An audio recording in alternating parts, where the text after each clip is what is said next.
m'allumez? Oui.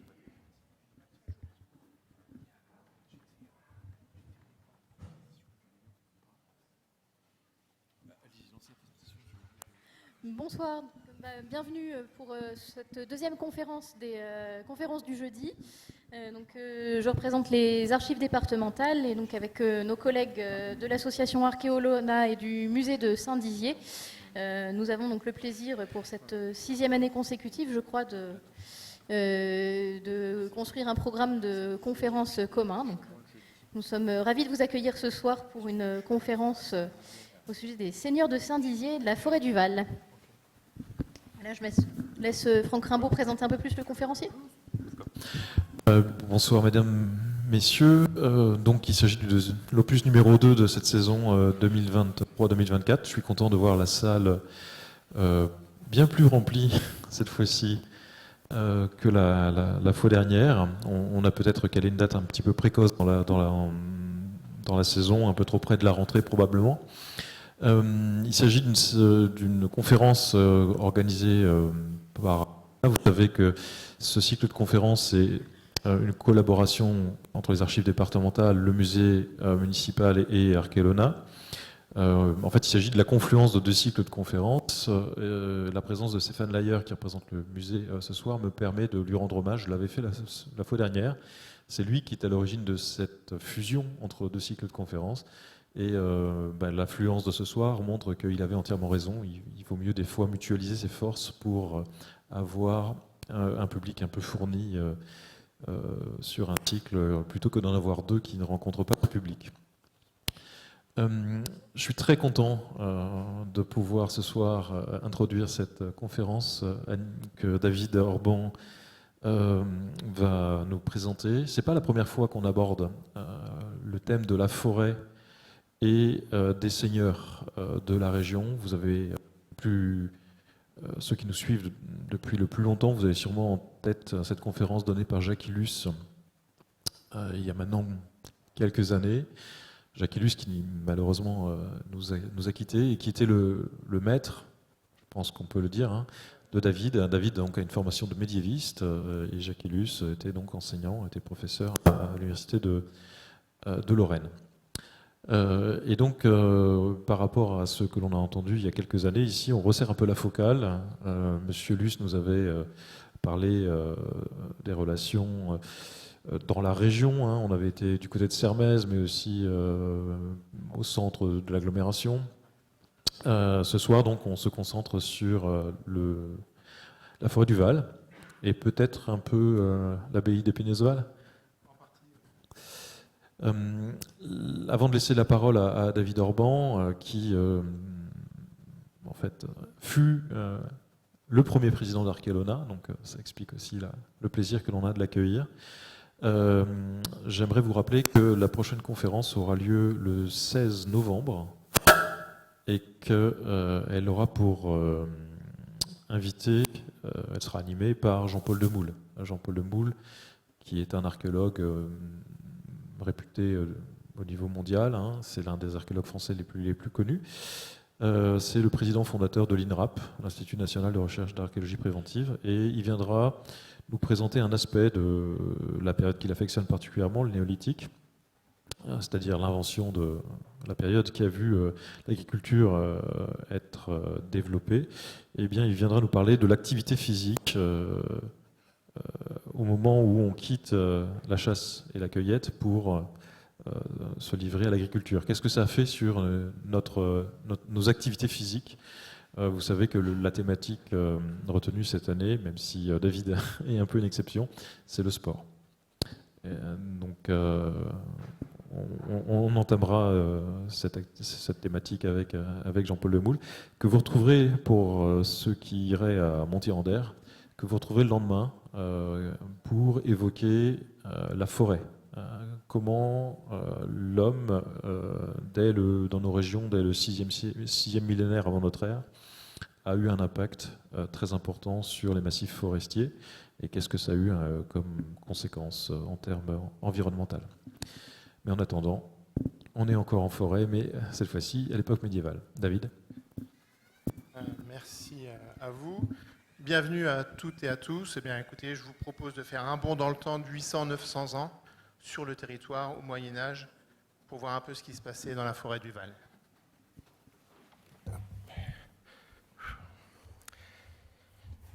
Alors, avant de commencer, quand même, je tiens à remercier la mairie de Saint-Dizier, l'agglomération, Clément Michon, le directeur du musée, qui s'est excusé, il n'est malheureusement pas présent aujourd'hui, et puis à Michel Caspritz, qui m'a autorisé à vous dévoiler donc des dalles du lidar. Je vais en parler un peu plus. C'est des photographies aériennes, grosso modo. Enfin, c'est un peu plus compliqué que ça, je vais vous expliquer.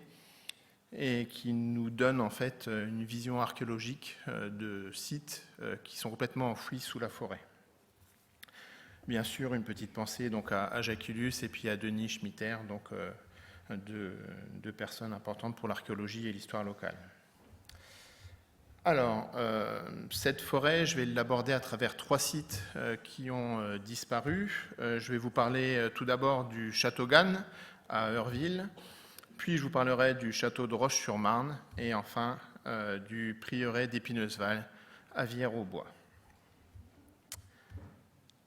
Alors, tout d'abord, quelle est cette forêt du Val? Alors là, on voit l'étendue de cette forêt du Val sur la carte de Cassini au XVIIIe siècle. C'est un massif forestier parmi les plus vastes du département de la Haute-Marne. Elle est délimitée au nord par la ville de Saint-Dizier et au sud par la ville de Vassy. La forêt s'étend sur 6500 hectares, et elle repose sur des couches argilo-sableuses riches en fer. La forêt est une zone humide qui est classée en ZNIEF, qui est une zone d'intérêt écologique pour sa faune et sa flore.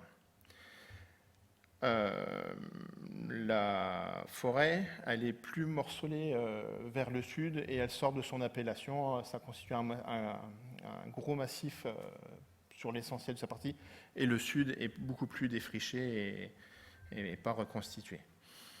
Ce massif, bien sûr, il est situé entre les vallées de la Marne et de la Blaise qui délimitent donc ce massif. Le long de ces vallées, de la Blaise et de la Marne, bien sûr, le peuplement est très très ancien. On note des sites néolithiques comme celui de la Haute-Borne, des implantations celtiques, Olona, Gourzon, Moilin, etc. Gallo-romaines pour Gigny, Chamouillet et d'autres, et puis du haut Moyen-Âge avec tous les toponymes en courtis et en ville, donc Imbécourt, Attencourt, Heurville, etc. Villers-aux-Bois et son implantation au cœur de la forêt est une exception. Parce que si on regarde, donc l'habitat est vraiment concentré le long des vallées, et Villers-aux-Bois est en plein milieu de ce massif, et donc constitue une exception. Alors sur la carte d'état-major du début du XIXe siècle, son habitat ressemble fortement à un village de défrichement médiéval avec un plan en arête de poisson. Rosereau, dans son dictionnaire topographique, repère le village au Xe siècle dans le cartulaire de Montier-en-Der, mais il s'agit plus certainement de Villers-en-Lieu. En revanche, dans ce même cartulaire, une autre mention en 1179 semble plus incontestable. On nous dit Villers-que juxta Vasseium, donc la ville qui est à côté de Vassy, et donc ça correspond plus au lieu. D'autres ont reconnu la mention du village au Xe siècle dans les possessions de la seigneurie de Ronay, dans l'Aube. Alors c'est fort possible, mais il y a peut-être aussi une confusion avec un autre village plus proche qui s'appelle Villers-le-Bois, dans l'Aube. Enfin, la dédicace de l'église au Saint-Martyr Gervais et Proté pourrait peut-être laisser penser à une fondation vers le XIIe siècle.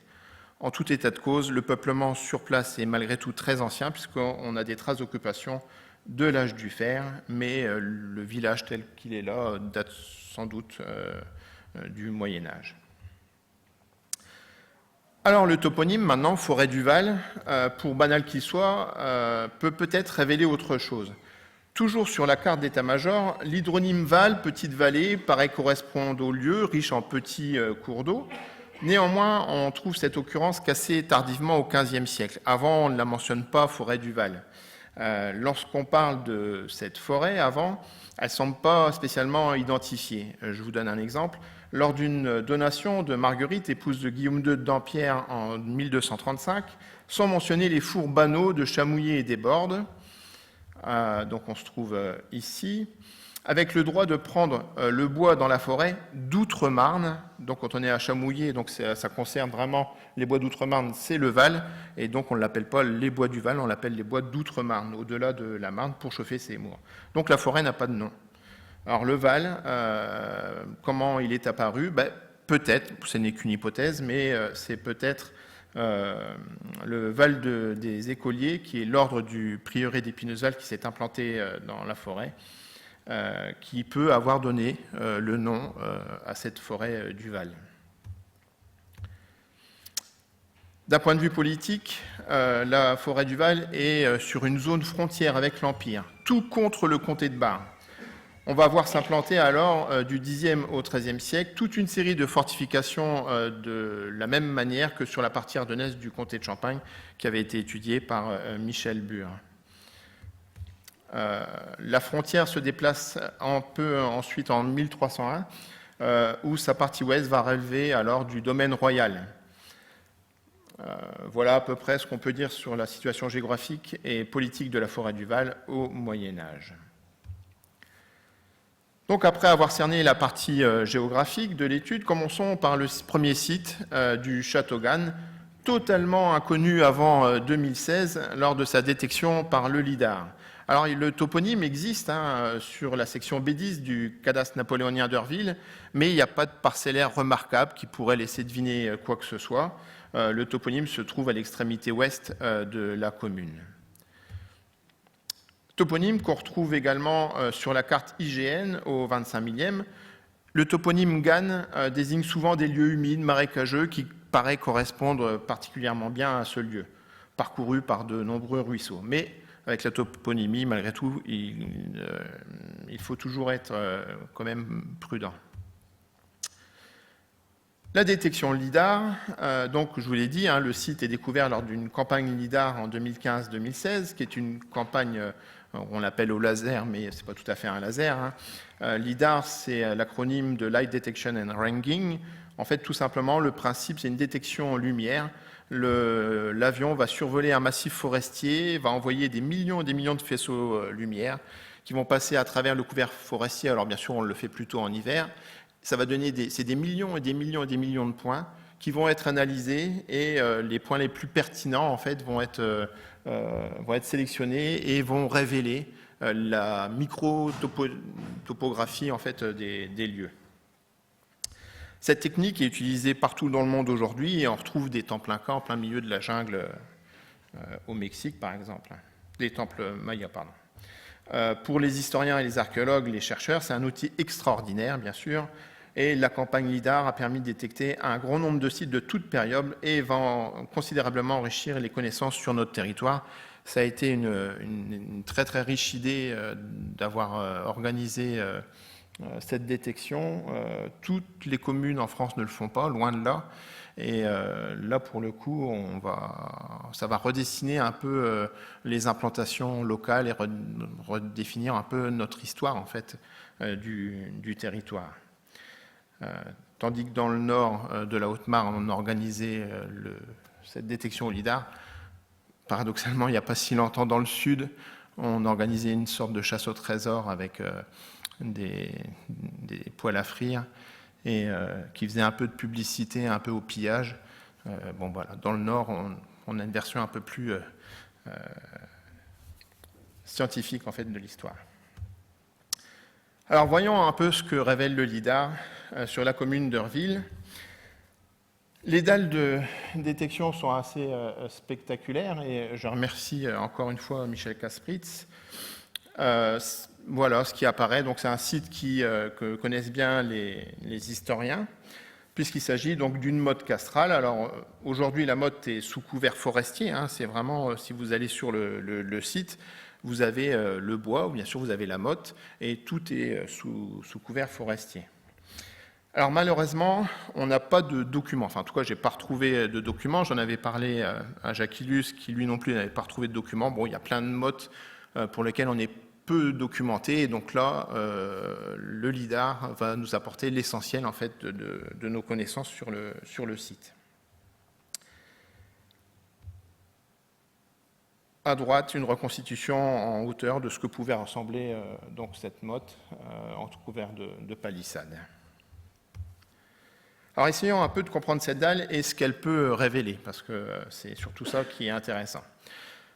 Le site est posé sur un ruisseau qui venait alimenter des fossés assez profonds et constituer une première barrière défensive. Des fossés et des ruisseaux donc, viennent contrebalancer un relief insuffisant, voire absent, comme c'est le cas des châteaux de plaine situés dans les interfluves.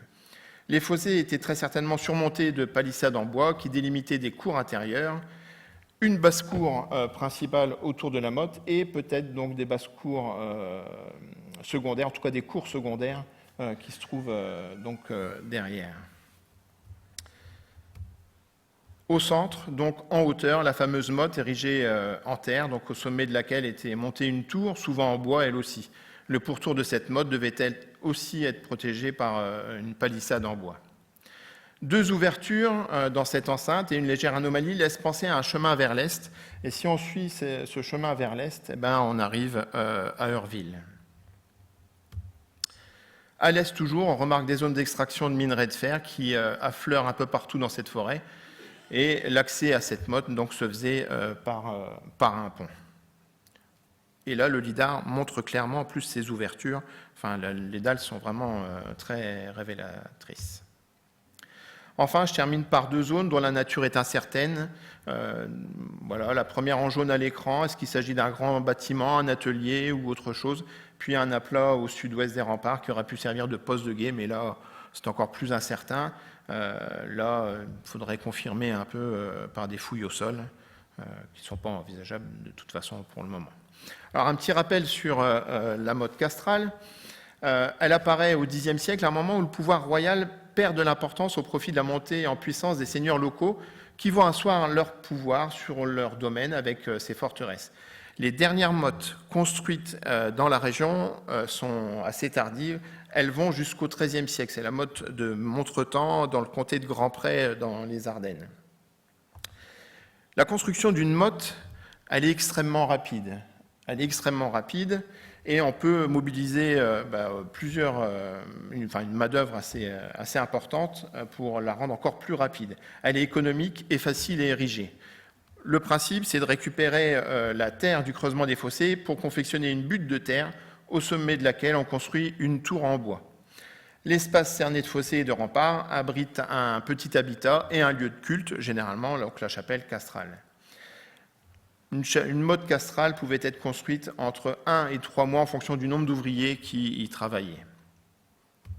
Donc là, ce que je vous ai montré juste avant, c'était, vous avez reconnu la tapisserie de Bayeux qui date du XIe. Alors, la question qu'on peut se poser, c'est qui a érigé la motte et quand? Puisqu'on n'a pas de source, ça va être compliqué, et donc je vais me limiter à des hypothèses. Donc.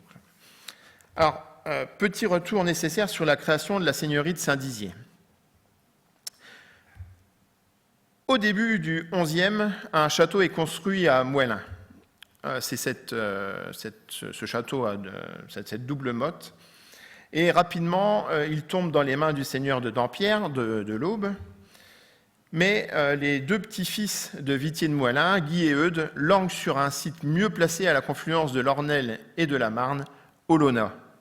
Son église, qui appartient à l'abbaye de Montier, est une succursale de l'église mère de Saint-Martin-de-Lanoux, dépendant de l'abbaye de Saint-Urbain. Mine de rien, en 1133, ils fondent d'abord un moulin à Olona avec l'accord de l'abbaye de Montier, avec laquelle ils en partagent certains droits. Et 3 ans plus tard, l'évêque de Châlons, Geoffroy Coutser, confirme l'accord passé avec les moines pour créer un château contre certaines garanties et une protection. Donc, c'est le château qu'on trouve ici. Rapidement, les nouveaux seigneurs du lieu perçoivent d'essence et développent la seigneurie. Le village de Gigny va migrer derrière les nouveaux remparts en 1196. Et le Gigny originel, d'où vient ce Gigny? C'est sans aucun doute le village qui a été fouillé par Raphaël Durost et Stéphanie de Gaubertière, qui se trouve à côté du chêne Saint-Amand. Voilà, c'était sans doute là que devait se trouver Gigny, le village fouillé devait être celui-ci. En un peu plus d'un demi-siècle, la seigneurie de Saint-Dizier était née, continuant de s'accaparer des terres sous Guillaume II, toujours aux dépens de l'abbaye d'Uder. Les seigneurs de Dampierre contrôlent alors le pont sur la Marne, la route de Joinville et un important marché. Guy II devient alors le premier seigneur de Saint-Dizier, mentionné comme tel dans les sources. La seigneurie s'affirme face à des voisins puissants, l'abbaye de Montier-en-Der, celle de Saint-Urbain, les seigneurs de Joinville au sud, bien sûr, et surtout, elle défend la frontière du comté de Bar. Alors, ils ont un atout non négligeable, c'est l'appui des comtes de Champagne. Alors, pourquoi ce rappel ? Il est possible de mettre en relation la mode du Châteauganne avec l'extension de la seigneurie de Moëlin au XIIe siècle, afin de contrôler la forêt au sud de la nouvelle ville de Saint-Dizier et défendre la frontière avec l'Empire à l'est. Bien ville dépendant des seigneurs de Joinville, il est possible que les Dampierre aient voulu marquer également leur pouvoir à Eurville. Alors à qui appartient cette forêt du Val ? Parce que si on sait à qui elle appartient, forcément on peut en déduire en fait que les monuments qui s'y trouvent aient été à l'initiative de ces seigneurs. La forêt, au Moyen-Âge, c'est un enjeu très très très important. Outre les droits d'usage que le seigneur pouvait percevoir, le droit de pacage, le droit de marronnage. Le droit de marronnage, c'est le fait pour les habitants de pouvoir aller récupérer du bois dans la forêt pour construire. Il y a le droit d'affouage. Affouage, ça vient du mot affouer, qui est allumer le feu. Et donc le droit d'affouage, c'est le droit pour les habitants d'aller chercher du bois de chauffe pour leur maison. Et donc, l'exploitation de la forêt a constitué une ressource essentielle pour le développement de la seigneurie de Saint-Dizier. La construction d'un château et du bourg castral, on nécessitait forcément aussi énormément de bois. Les forges attestées à Saint-Dizier aux alentours en consomment énormément. Sous Philippe le Bel, Roland Bechmann considère qu'il faut 10 kg de bois pour faire 1 kg de charbon.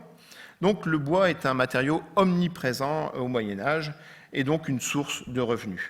Les forêts sont donc très convoitées et souvent aussi source de litiges. Alors à qui appartient la forêt du Val à cette période ?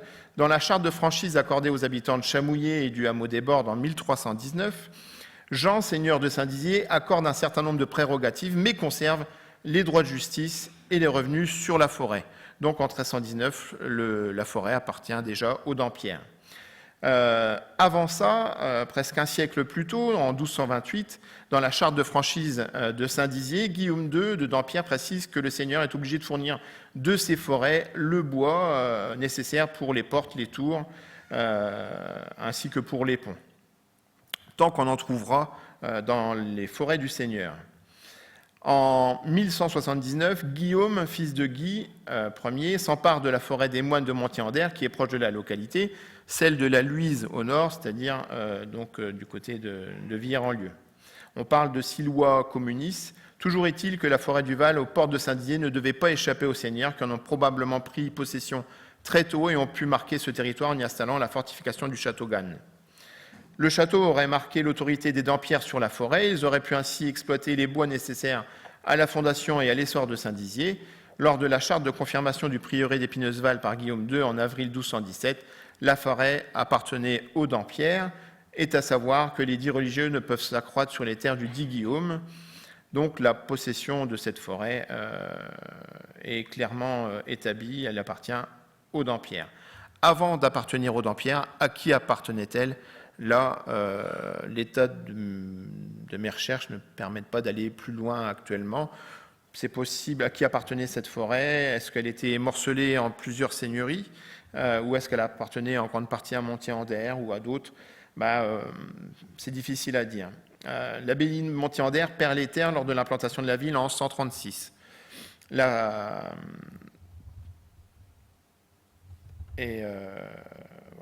La forêt, donc, c'est le bois, mais pour la forêt du Val, c'est aussi le fer.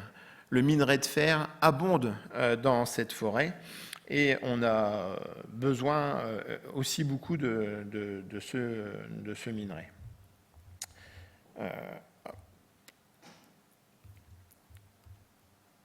On trouve des zones d'exploitation un peu partout et à toutes les époques dans cette forêt. Et il est possible d'ailleurs que cette motte castrale du Châteaugan ait pu avoir un rôle à jouer justement dans le contrôle de ces exploitations. Tout ça pourquoi? Eh bien, tout simplement on se rend compte que finalement la forêt est tombée très tôt dans les mains de la seigneurie de Saint-Dizier, où est érigé donc le Châteaugan.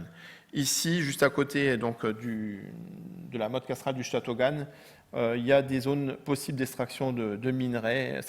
On voit plein de trous qui sont des creusements et qui semblent correspondre bien à cette exploitation des minerais. Deuxième hypothèse possible, l'entrée à l'est donne sur un chemin qui semble aller vers Heurville et rejoindre la route principale qui est parallèle à la vallée de la Marne. La constitution de la seigneurie d'Heurville est mal connue. Les seigneurs sont rattachés aux Dampierre au XIIIe siècle. Est-ce qu'il y a eu un premier seigneur à Heurville qui aurait fondé la motte, laquelle aurait été abandonnée par la suite lorsque le château de Roche fut bâti? En tout cas, l'implantation de cette motte est sans conteste l'assise du pouvoir du seigneur et son emprise sur les lieux. Ce château est visible d'assez loin, en fait, parce que la forêt, elle est largement défrichée, et donc cette motte était visible sans doute à une grande distance. Dernier indice intéressant pour cette motte, sur la carte de Nicolas Sanson de 1656, soit environ 400 à 500 ans après l'érection probable de la motte, on note une vaste zone déboisée qui semble correspondre à l'emplacement du Châteaugan. Je ne sais pas si vous arrivez à situer en plein milieu de la forêt Épineuse-Val. Donc on voit une vaste clairière de défrichement. Eh bien, juste au-dessus, on a une autre clairière de défrichement sur lesquelles il n'y a pas de nom. C'est là où apparaît le mot doigt, D-O-Y, qui correspond au doyenné, en fait. Et donc, c'est à cette zone-là. Donc, il y a une vaste clairière qui ne correspond à rien. Bon, ben, elle devait correspondre à quelque chose, et sans doute à l'emplacement donc, de cette motte castrale du Châteaugan. Alors, la cartographie du XVIIe est très peu précise, et donc on peut toujours douter un peu sur l'état, mais je pense quand même que la clairière n'a pas été inventée, et elle devait exister, alors peut-être pas aussi importante que cela, mais elle devait exister quand même à cette époque-là, après que la motte fut abandonnée par la suite. La présence au sol de tuiles et de céramique laisse penser d'ailleurs à une fréquentation du site jusqu'à la fin du Moyen-Âge et jusqu'au début du XVIe siècle. La motte n'existait sans doute plus, mais il y a possiblement une ferme ou un hameau, un habitat mal défini, alors qu'il faudrait trouver et fouiller pour l'attester. Mais en tout cas, au sol, on a des artefacts en fait, qui laissent penser à cela.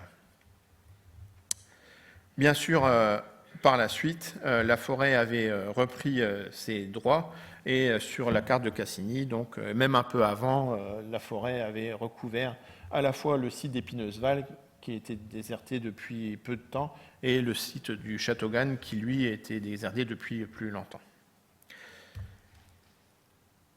Voilà pour ce site du Châteaugan, et je vais aborder maintenant le deuxième site, très intéressant aussi, et qui est le château de Roche-sur-Marne. Le site est facilement identifié. Pour ceux qui connaissent, donc quand vous êtes sur la route de Roche, le site se trouve à proximité du radar. Tout le monde voit le radar. Enfin, pas tout le monde, non, mais voilà. Ben, en fait, il est sur la colline, au bord de la falaise, en fait. On voit ici la reproduction d'une gravure publiée en 1857 qui montre le village de Roche au fond avec l'église et les restes du château au premier plan qui domine la Marne. Le site a été étrangement peu traité jusqu'au travail de François Griot dans les années 2000 qui a fourni en quelque sorte la première étude sérieuse du site. L'image LIDAR nous apporte malheureusement peu d'informations, même si on aperçoit bien la plateforme centrale entourée de fossés, ainsi qu'une autre zone plane au nord. Les relevés réalisés par François Griot, Julien Marazzi et Nicolas Monvoisin montrent plus finement la topographie des lieux avec les vestiges d'un bâtiment carré, ouvert au sud en 3, un puits en 4 et un bastion en 5. Le cadastre napoléonien a gardé d'ailleurs le plan du château et le nom à la parcelle. La parcelle donc correspond au toponyme Le Château. On aperçoit d'ailleurs un plan presque carré de ce château. Alors il semble que le mur sur la carte postale du début du XXe siècle corresponde au mur d'un bâtiment carré de 12 mètres de côté, possiblement une tour, et au fossé sud. Il est définitivement éboulé aujourd'hui, mais en revanche, un peu plus loin, donc ici, le puits maçonné est encore visible et on le voit plutôt bien dans la forêt quand on pense à regarder au sol. Pas tomber dedans.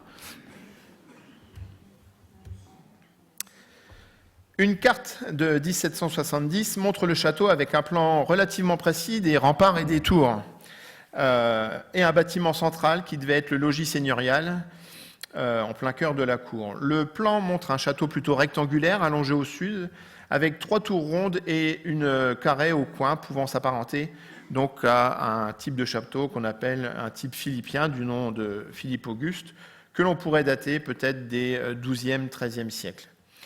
On note toutefois la différence avec le plan carré des remparts du château sur le cadastre napoléonien, sauf si on intègre l'ouvrage avancé au sud du relevé de 2002. Le château a certainement évolué entre le XIIe et le XVIe siècle au fur et à mesure des avancées techniques de l'architecture castrale, des tours rondes, des tours carrées, etc., des bastions. Et la partie est du site, qui était protégée par une falaise très abrupte, on passe devant en voiture, a été retaillée lors de la construction de la route royale au XVIIIe siècle et le site a été en partie donc, affecté par cette route. Le château dominait le village sur une hauteur et contrôlait la route royale en contrebas, ainsi que la Marne et son bac qui permettaient la traversée de la rivière. La porte principale avec pont-levis était au nord du château. Alors à qui appartenait le château ? On a vu que le plan rappelait l'architecture des XIIe et XIIIe siècles. Il est possible que ce château ait pu succéder à un autre, et notamment, je pense à la motte du Châteaugan. Les deux sites ne sont séparés que d'environ 1,5 km, ce qui est extrêmement peu, et la fin du Châteaugan pourrait correspondre justement à l'érection de ce château. Les terres sur lesquelles est implantée la forteresse appartenaient très certainement au seigneur de Saint-Dizier en 1189, date d'une donation de Guy de Dampierre qui donne 6 chênes et 4 hêtres de ces bois de roche à l'abbaye de Trois-Fontaines. Et le château dépendait d'ailleurs après de la prévôté de Voissy, domaine des comtes de Champagne. Les premiers seigneurs de Roche connus sont issus de la famille de Dampierre. Donc là encore, on peut raisonnablement penser que cette forteresse ait été à leur initiative. D'ailleurs, construire une telle forteresse nécessite de gros moyens que ne disposait pas un petit seigneur. Il fallait avoir un seigneur puissant, riche, qui soit en capacité de le faire. Et donc les Dampierre de Saint-Dizier avaient cette puissance, avec notamment l'appui financier du seigneur de Joinville, puisque le seigneur de Joinville avait fournissait régulièrement de l'argent au seigneur de Saint-Dizier. Et puis bien sûr l'appui des comtes de Champagne. Alors l'intérêt d'un château à cet endroit-là est multiple. Il est politique, bien sûr, pour affirmer son pouvoir, géopolitique. On est à 6 km seulement de la frontière avec le comté de Bar, donc de l'Empire. Il est économique, il contrôle la route vers le nord et sur la Marne, ce qui permet de mettre des péages et de pouvoir soutirer de l'argent. Et la seigneurie de Roche va par la suite se morceler à partir de 1471, avant d'être réunifiée au XVe siècle et tomber dans le domaine des Joinville. Le château, lui, il est détruit et incendié lors de l'arrivée des troupes de l'empereur Charles Quint en Champagne en 1544. Sa reconstruction est problématique et sans doute très coûteuse. En 1670, un extrait du registre du conseil du duc de Guise impose aux fermiers de réparer le pont et la porte du château sous peine de poursuite. sans doute sans succès. Lorsque le lieu n'est plus entretenu, il tombe rapidement en ruine et les habitants des villages alentours en profitent pour récupérer des matériaux divers. Ça se voit partout. En fait, dès qu'il y a, que ce soit une ferme, un village qui est déserté, les matériaux disparaissent très très vite et toute l'architecture visible en fait, du lieu disparaît comme ça. Alors, quelques objets provenant du château est conservés aujourd'hui au musée de Saint-Dizier. Je remercie Clément Michon de m'avoir fourni ces photos. Ici, on a un mort, donc pour le cavalier, pour le cheval plutôt. Des morts en provenance de Chamouillé d'époque gauloise ont été trouvés également pas tellement loin.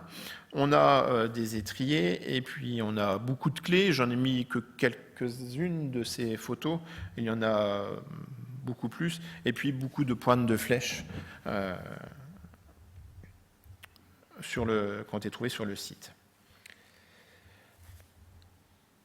Voilà pour ce que je peux vous dire ce soir pour le château de Roche. Alors, si l'assise du pouvoir des Dampierre de Saint-Dizier sur la forêt du Val apparaît avec les 2 sites précédents, eh bien, le dernier site que je vous propose d'aborder ce soir marque encore plus l'emprise de ces seigneurs sur le lieu.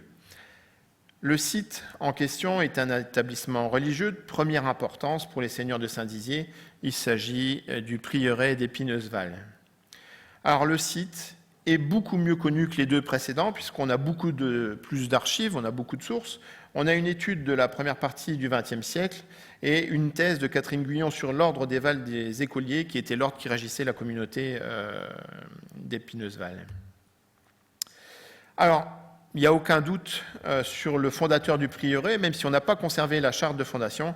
Il s'agit Guy de Dampierre, le 2e du nom, Guido de Dona-Petra, qui est né aux alentours de 1155 et qui doit décéder aux alentours de 1215. Alors, dont on voit les armoiries sur la droite. Donc, 2 gueules à 2 léopards d'or, l'un sur l'autre. Alors, vous allez me dire, ils ressemblent un peu à des lions, ces léopards. En fait, en héraldique, léopard et lion sont la même bête, si j'ose dire. Le lion est représenté de profil et le léopard de face. Et puis, donc, on a conservé aussi le sceau équestre de Guy II de Dampierre, qui nous donne une représentation donc, de ce seigneur. Une autre représentation existait. Il existait auparavant 2 statues de Guy II et de son épouse au pied de l'église de Saint-Dizier.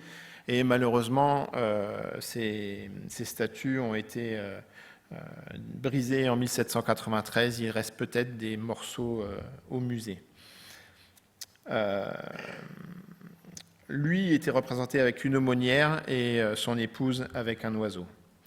Alors, qui est-il, ce Guy de Dampierre? C'est pas n'importe qui, vous allez voir. Il est seigneur de Dampierre, de Saint-Dizier, de Moëlin, de Saint-Just, de Montluçon, vicomte de Troyes et par mariage seigneur de Bourbon. Il est connétable de Champagne. Connétable, c'est le comte des étables, le connétable. C'est-à-dire que c'est lui qui gère la cavalerie de guerre pour le comte de Champagne. Il commande l'armée du comte. C'est donc un seigneur combattant. En tant que seigneur combattant, donc il est de toutes les batailles, mais en même temps, du coup, il est moins sur Saint-Dizier, vous comprenez. Il va participer à la 3e croisade, celle de 1189-1192, avec des souverains illustres comme Philippe Auguste, l'empereur Frédéric Barberousse et Richard Cœur de Lion. Il combat au siège de Saint-Jean d'Acre, où il se distingue par son courage. Il est aussi à la bataille de Mirebeau en 1202, il fait le siège de Château-Gaillard en 1203, et le roi lui confie la conquête de l'Auvergne qu'il va réaliser en 3 ans, à la suite de la prise de 120 places fortes. Sa dernière bataille, une des plus importantes, en tout cas celle qu'on retient de l'histoire de France, c'est la bataille de Bouvines, en 1214, et il doit avoir à peu près 59 ans lorsqu'il est à cette bataille. Donc il est à la cour du comte de Champagne, à Troyes. Il est aussi à la cour du roi, aux côtés de qui il avait combattu pendant les croisades. Et il se marie avec Mathilde de Bourbon en 1196, qui est un mariage heureux parce qu'il va devenir, avec ce mariage, l'un des plus puissants seigneurs du royaume de France.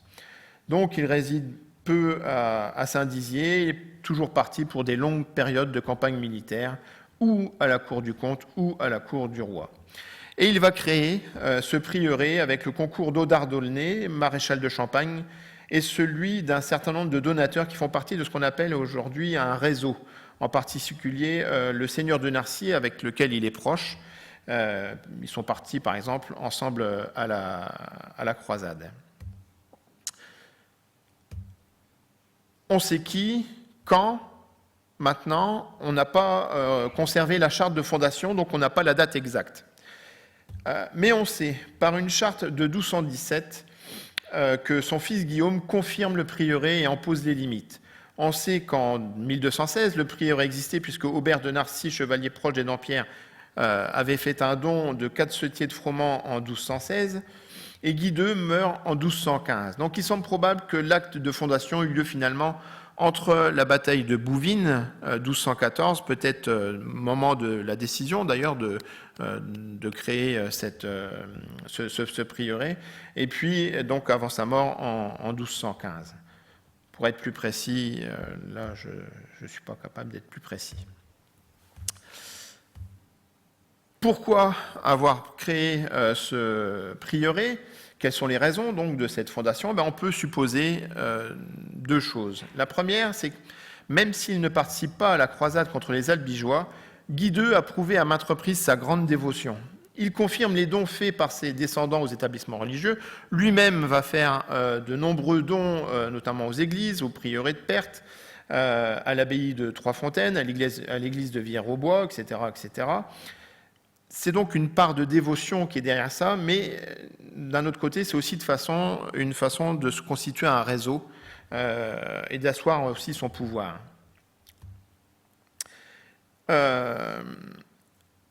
C'est quelqu'un donc qui est extrêmement croyant, il va participer activement à la croisade. Alors, il n'est pas sur cette miniature, c'est le roi Philippe Auguste qui est représenté avec les croisés en train d'attaquer Saint-Jean d'Acre en 1191. C'est une gravure du XIVe siècle. Mais en 1202, c'est quand même lui qui va être à l'origine de la construction de l'église Notre-Dame de Saint-Dizier. Ses ancêtres avaient tous fondé avant lui des églises ou des prieurés. Peut-être donc à cette bataille de Bouvines, il a peut-être senti sa fin à un proche et il a pris la décision donc de créer ce prieuré. On voit ici donc l'église de Saint-Dizier, Notre-Dame. Alors, fonder un établissement religieux, ça n'est pas seulement un signe d'une grande piété, c'est aussi un signe fort de l'affirmation seigneuriale. Je m'explique.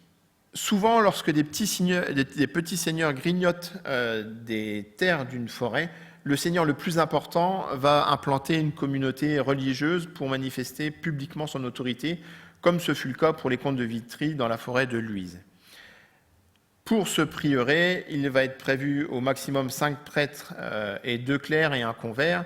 Dès la fondation, les choses sont encadrées pour subvenir financièrement aux besoins du prieuré, mais pour éviter aussi que le prieuré ne s'étende sur les terres de la seigneurie.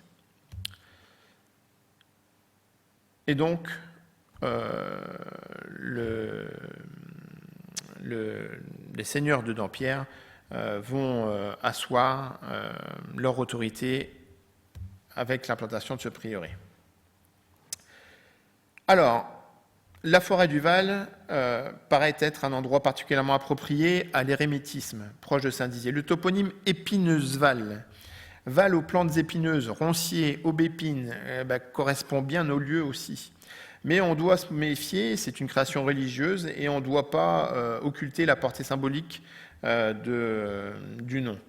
Le prieuré serait né au milieu des épines, comme la Vierge Marie et la rose sortie du buisson d'épines, selon saint Bernard.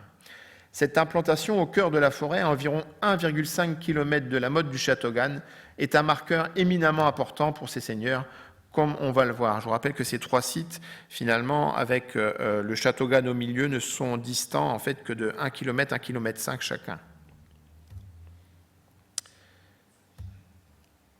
L'emplacement du prieuré ne pose aucun problème. Le toponyme est resté jusqu'au XXe siècle et il apparaît donc sur la carte au 25 millième de l'IGN. Alors plus que le toponyme, la carte IGN a conservé la mémoire des anciens fossés. Je ne sais pas si vous voyez ces fossés en pointillés en haut. Donc voilà, on a l'intégralité du site sur la carte au 25 millième. Et si on la compare avec une carte du 18e de ce prieuré, eh bien, c'est incroyable comment en fait les cartes, on peut les superposer. On a gardé, la carte IGN a gardé la mémoire de ce site. Les fossés qui l'entourent sont parfois très profonds, plus d'1,60 m, des fois 2 mètres même par endroit.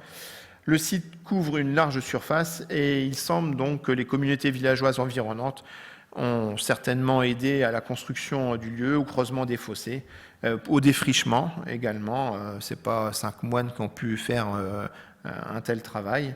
Et la dernière photo en bas, c'est le chemin de l'abbaye à Heurville, donc ce chemin qui mène directement de Heurville à l'abbaye. Alors, là encore, merci pour le LIDAR. Le LIDAR apporte une photographie très précise et très précieuse des lieux, en particulier de la zone principale qu'on va essayer d'analyser. Donc ça, c'est la zone centrale du prieuré. L'enceinte est délimitée par des fossés et alimentée en eau.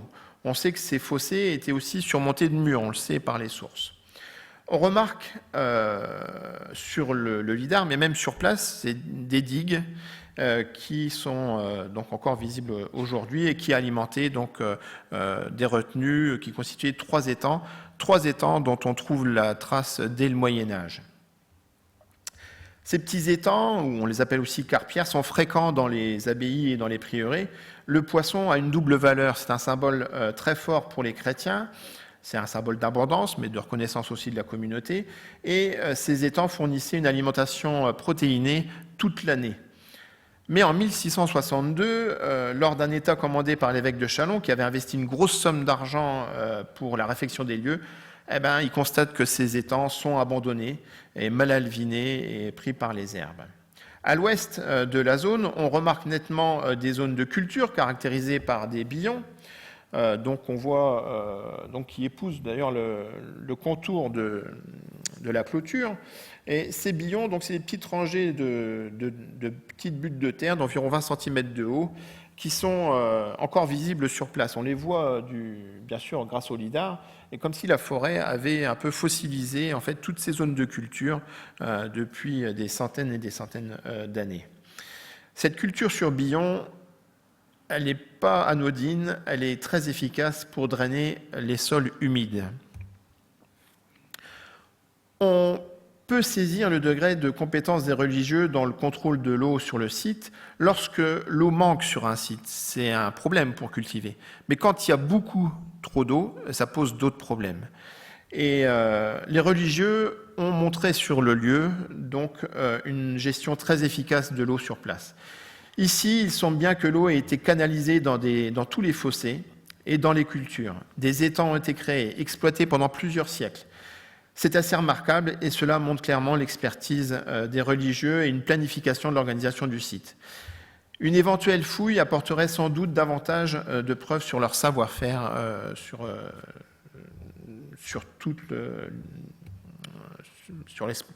la gestion de l'eau, les canalisations, etc. Alors, 2 anomalies apparaissent sur la photo LIDAR. La première à l'est, en jaune, que je vous demande de retenir parce qu'on va reparler un petit peu après, difficilement identifiable, et la seconde au centre en rouge, où devaient se situer les bâtiments du prieuré. Alors il n'en reste plus rien aujourd'hui sur place, les bâtiments ayant été revendus pour les pierres par le dernier prieur. Sur cette dernière image du LIDAR, les dernières dalles, on voit le site dans son intégralité, parce qu'en fait, dans les sources, on a des bâtiments qui n'apparaissent pas dans cette petite zone.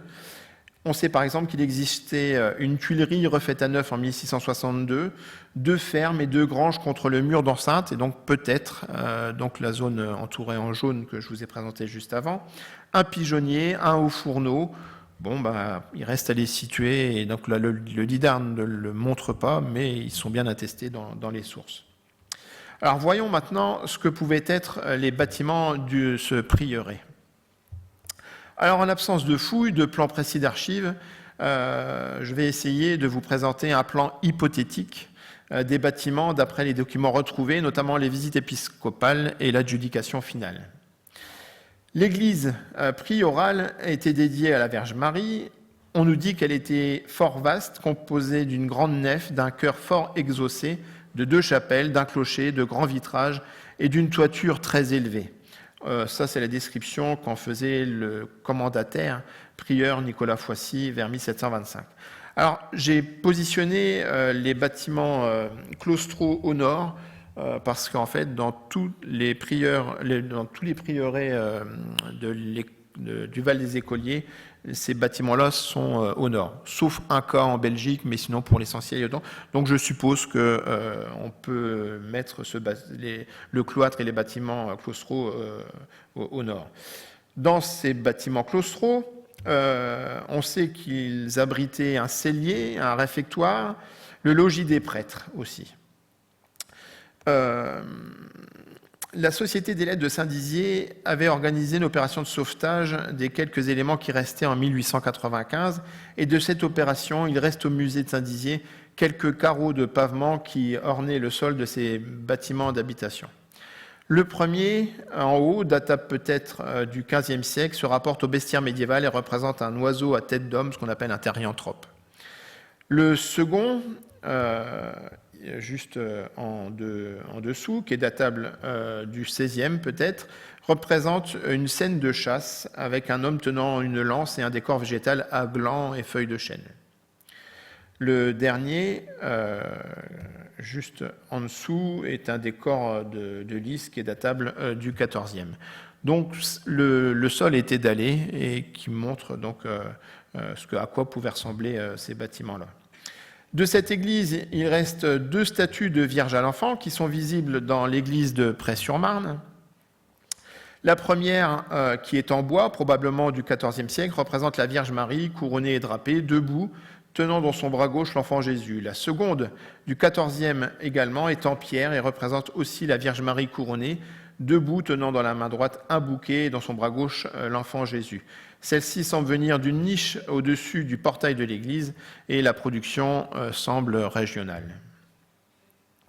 On possède encore une statue en pierre de Saint-Denis issue d'une collection privée qu'on attribue à Épineuseval, datable de la deuxième moitié du XVIe siècle, avec un personnage priant agenouillé qui est un possible donateur pour la statue, par exemple. Le musée de Saint-Dizier conserve également une tête de Saint-Louis en pierre avec des traces de polychromie, mesurant environ 20 cm de hauteur, datable du XVe siècle. Et puis, un autre morceau de statue représentant un pied difficilement interprétable qui a pu appartenir à un gisant. Enfin, d'une autre collection privée, on trouve un fragment de petit chapiteau avec des motifs qui semblent végétaux d'environ 20 cm de haut. Bon, là, il est difficile de le situer dans le prieuré. Est-ce qu'il était à l'intérieur de l'église ou dans le cloître? Bon, ça reste à définir. 2 autres statues proviennent du prieuré qui sont conservées également dans une collection privée. Elles représentent 2 religieux d'environ 70 cm de haut avec un livre ouvert datable du XVe siècle. L'ensemble est de très belle facture et les détails des livres et des ceintures sont assez remarquables. Alors, où se trouvaient-elles ces statues? Fernand Vintin, qui a beaucoup travaillé sur le site, les situe au portail d'entrée. Bon, c'est difficile à dire. De la même collection, il reste enfin la partie haute d'une fenêtre en arc brisé, probablement contemporaine de la construction du prieuré, c'est-à-dire du début du XIIIe siècle. Au regard donc de tout le mobilier conservé et connu aujourd'hui, on peut dire que le prieuré était très richement doté, avec une statuaire de très bonne facture allant du XIVe jusqu'au XVIe siècle. Parmi les chapelles collatérales, il y en avait une fondée en 1278, dédiée à Saint Jean-Baptiste, patron des ermites. Lors de l'adjudication du prieuré en 1768, on parle d'une chapelle particulière où sont les tombeaux des comtes de Dampierre, donc des seigneurs de Saint-Dizier. Je l'ai représenté donc en jaune sur l'écran. Alors, qui sont les seigneurs de Saint-Dizier inhumés dans le prieuré ? Contrairement à ce qu'ont pu écrire certains auteurs du 19e et du 20e, Guy II, donc le fondateur de ce prieuré, n'est pas enterré à Pineusval. Il est à l'abbaye Saint-Lomé de Blois, on le sait, grâce à un acte de donation signé par son fils Archambault. Le tombeau a été conservé, on en a des traces écrites jusqu'au XVIIe siècle, puis après il disparaît. On a dit aussi que son fils Guillaume II de Dampierre était aussi inhumé dans ce prieuré. A priori, il n'en est rien. Il a été inhumé à Saint-Pantaléon, dans le prieuré Saint-Pantaléon, donc qu'il avait créé. Or, l'erreur, d'où vient l'erreur ? Il y a des sources qui ont été recopiées au XVIIIe siècle, et entre bienfaiteurs et puis des personnes inhumées, des fois, il y a un peu une confusion, donc peut-être que cette confusion vient de là. En tout cas, quasiment tous les autres Dampierre devaient y être. Il y a Guillaume III et Jean Ier qui sont les fils de Guillaume II. Guillaume III, j'ai pas retrouvé sa trace, je ne sais pas s'il est à Épineuseval ou ailleurs. En revanche, Jean de Dampierre y est.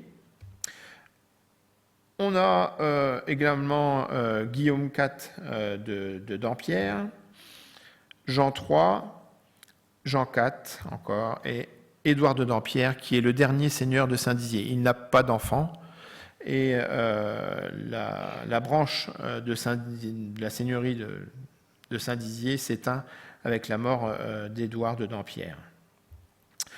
Le tombeau d'Édouard et celui de sa femme Jeanne de Vienne étaient situés dans la chapelle donc Saint-Jean-Baptiste, et là on en a une trace. Il y a un autre seigneur qui est enterré, il s'agit de Jean de Vergy, qui est un petit-neveu de la femme d'Édouard et qui va récupérer donc la seigneurie pendant un temps.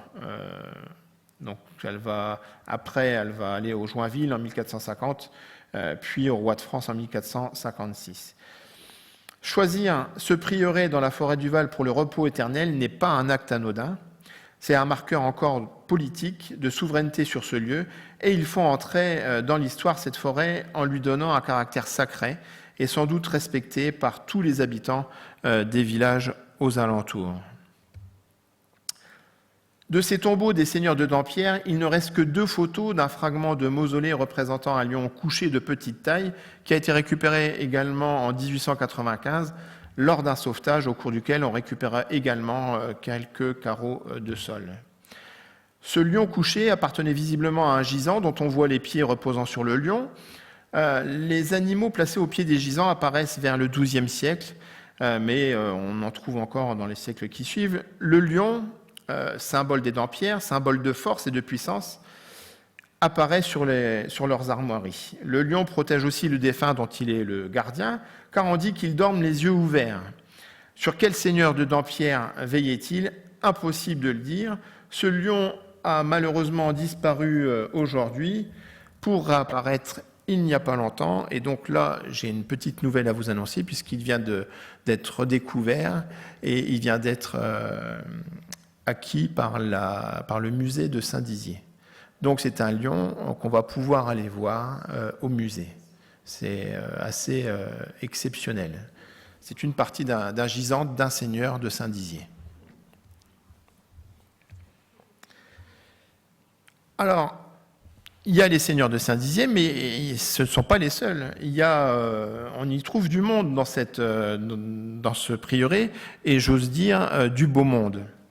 Dans le chœur, on pouvait voir le tombeau de Thomas d'Apremont, seigneur de Chaumont-Porcien. Pourquoi Chaumont-Porcien, c'est dans les Ardennes? Qu'est-ce qu'il vient faire là? Eh ben, en fait, c'est ni plus ni moins que le beau-père de Guillaume de Dampierre. On y trouve un curé de Saint-Dizier, qui est mort en 1267, il s'agit de Guéric. Jean de Bazot, un écuyer, mort en 1303, donc l'écuyer servait le connétable. Devant l'autel, un petit tombeau, celui de Jeanne d'Apremont, qui est la fille de Guillaume IV de Dampierre. Dans la nef, d'autres tombeaux. Donc on a dans le chœur et dans la nef. Dans la nef, on a les tombeaux d'Audard, seigneur d'Aulnay, sénéchal de Champagne, qui était le bras droit de Guy II, qui participa avec lui à la croisade. Celle d'une damoiselle Isabelle, qui est décédée au XIVe siècle, qui est peut-être une fille de Guillaume IV de Dampierre. Et il devait y avoir sans doute d'autres personnes inhumées dans la nef qui n'ont pas laissé de traces, des bienfaiteurs du prieuré, des religieux, comme c'est souvent le cas dans ce type de monument. Alors bien évidemment, il ne reste plus rien de ces tombeaux. Que sont devenus les corps? Est-ce qu'ils ont été déplacés avant le démantèlement des lieux? Est-ce qu'on les a réunis et posés dans une fosse de réduction? La question reste posée, et là encore, seule une fouille permettrait de voir ce qui reste vraiment sur place. Sur place, on ne distingue plus rien. Il y a les arbres, il y a 2-3 pierres qui traînent, mais il n'y a plus rien de visible en surface. En tout cas, donc, il y avait du beau monde, une grande partie des seigneurs de Saint-Dizier avec femmes et enfants, des seigneurs proches de Dampierre. C'était donc une nécropole dynastique de première importance pour Saint-Dizier, importance qu'on retrouve dans la richesse du mobilier conservé à droite à gauche, et en particulier donc de la statuaire et des ornements. Autour de ces seigneurs, il y avait des gens apportant du réseau des Dampierre. Je vais passer peut-être un peu plus vite sur le temporel du prieuré. Tout en rouge, tous les points rouges sont des endroits où le prieuré avait des possessions, des rentes, des droits, des dîmes. Et donc tous proviennent des alentours, aux alentours d'Épineuses-Valls, ce qui n'a rien d'extraordinaire. On note 2-3 choses. Donc en 1543, par exemple, une franchise sur le droit de moudre le grain dans le vieux moulin à eau d'Heurville, un moulin qui n'existe plus, qui a été détruit en 1544. Les habitants de Roche, Villers-aux-Bois, Trois-Fontaines, la ville et de Près-sur-Marne sont tenus de venir moudre leur grain, mais eux payent un droit. Les religieux, bien sûr, ne payent pas. Et donc ce moulin reste encore à situer sur la Marne aujourd'hui. Heurville, bien sûr, payait des revenus importants sur les dîmes à l'abbaye. Et en 1257, sur un cens perpétuel de la vigne dite la vigne aux moines, donc il est perçu des sommes assez importantes. Bienville est imposé sur du froment, et à Roche-sur-Marne, en plus des dîmes sur le vin, on oublie, mais le long de la vallée de la Marne, en fait, était poussé de la vigne, et on y faisait du vin dès le Moyen-Âge. C'est assez remarquable. À Roche-sur-Marne, donc en plus des dîmes sur le vin, les religieux touchaient 3 poules pour le luminaire de sa lampe. Alors, bon, no comment. Et puis, donc, il y a des droits aussi, le droit de mettre 100 porcs dans les bois du Seigneur, etc., etc.